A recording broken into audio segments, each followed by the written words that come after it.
Harkafuuni akkam jirtan kabajamtoota daawwattoota keenya jaalatamoo nageenya keenya kan kabajaa fi ulfina bakkuma jirtan maratti isin haadha qabu jecha daawwannaa keenya kanarraatiin gara godina Harargee Bahaa aanaa Gooroo Guutuu bulchiinsa magaalaa Baroodaatti eebba piroojeektii innisheetii fi isin daawwachiifnaati. Hamma xumura sagantaa keenyaatti nu waliin daawwadhaa kan isiniin jawaanis Muhammad Ahmadi gamanumaan akka nu daawwattan kabajaadhaan isin afeerram.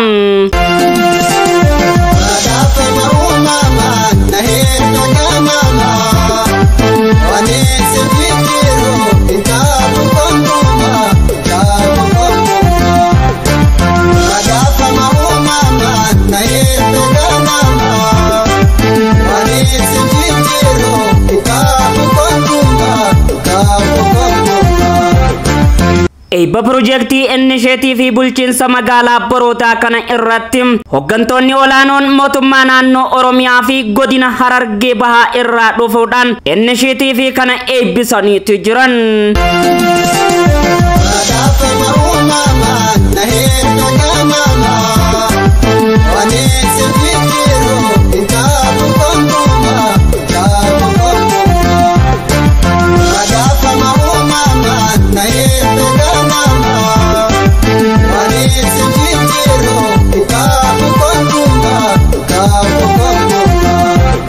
Bulchaan bulchiinsa aanaa Gooroo Guutuu kabajamoo obbo Taajir Muhammad ijaarsi piroojeektii kun kutaalee garagaraa akka of keessaa qabu hawaasa bal'aadhaaf ifoomsaniitu jiran.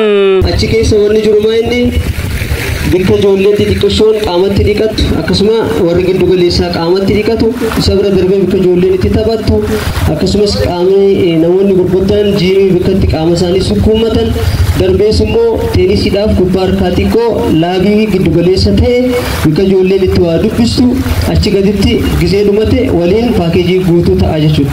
Kanaaf isa kana wanni yaanni nuti yaanne kun lafatti bu'uu kan danda'u keessummoonni keenyas ilaalanii kan nuuf dhaamaniif galaa kan nuu ta'uu danda'u yoo hawaasni naannoo kana jiru jabeeffatee irraa fayyadamee babal'ifachuu danda'e qofaadha jechuudha. Bulchaan bulchiinsa godina Harargee Bahaa kabajamtuu Aadde Miskee Muhammad eebba piroojeektii magaalaa Baroodaa kana irratti hawaasa bal'aadhaan baga gammaddan jechuudhaan ergaa isaanii dabarfataniitu jiran.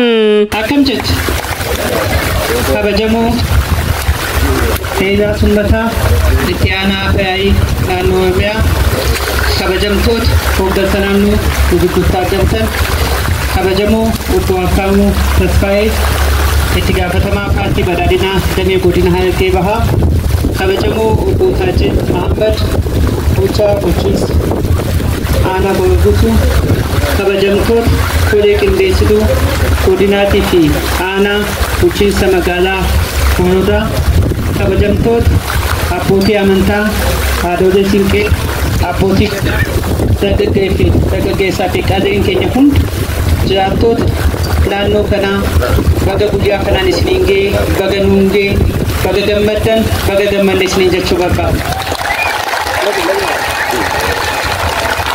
Waan hunda dura mootummaan naannoo Oromiyaa jijjiirama kana keessatti inni guddaan akka kaayyootti qabatee hojjechaa ture jiruu fi jireenya uummata keenyaa jijjiiruudhaaf geeddaruudhaaf midhaan nyaataatiin of dandeessisuudhaaf aadaa hojii naannoo ofiitti jijjiiruudhaaf inisheetiivii qonnaa misooma magaalaa jedhee bocee kallattii kaayameen aanota magaalaa Baroodaa naannoo isiitti hojii gaarii dansaa hojjettaniin milkaa'inni kun dhufe waan ta'eef kanaaf irra deebi'ee baga milkooftan isiniin jechuu barbaada.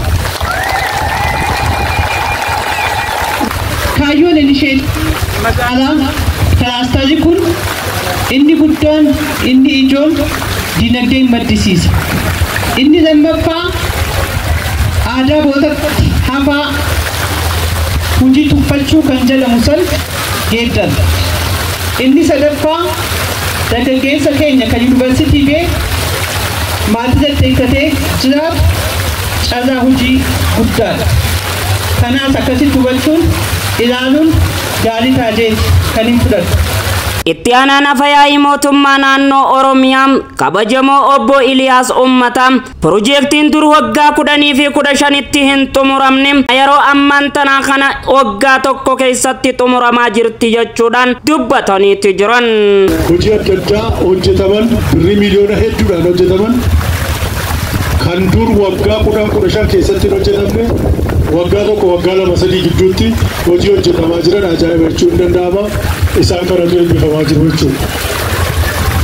Isaan kun egaa waan sadii mootummaan keenya irratti xiyyeeffatee hojjeta jennee irra deddeebinee kaasnu pirezidaantiin keenya yeroo hundaa kan kaasan sirna ijaarraa, dinagdee ijaarraa, barnootaaf teekinooloojii ogummaa irratti xiyyeeffannaa kun sadan hojii keenya ijoodha.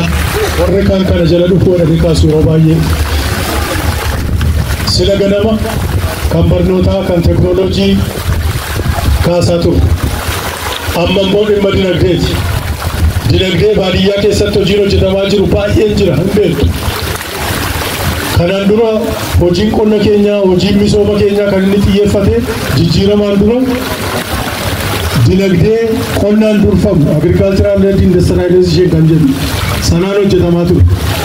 Amma garuu dinagdeen baadiyyaa duwwaadhaa dhufuu danda'u magaalaa keessaas madduu qabaa kan jedhuun magaalota xixiqqaa keessatti magaalota gurguddaa keessattis karoorri qabamee hojiin adda addaa hojjetamaa jira.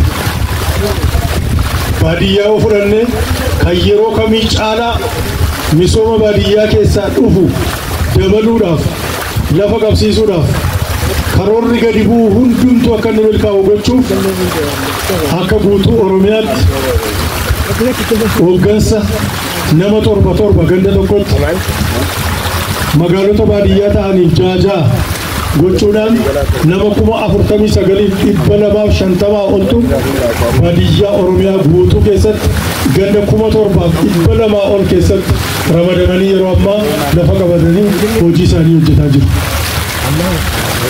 Qaala'insa jireenyaatu jira. Mootummaan keenya karaa adda addaa kana gadi buusuudhaaf hojii hojjetaa jirutu jira.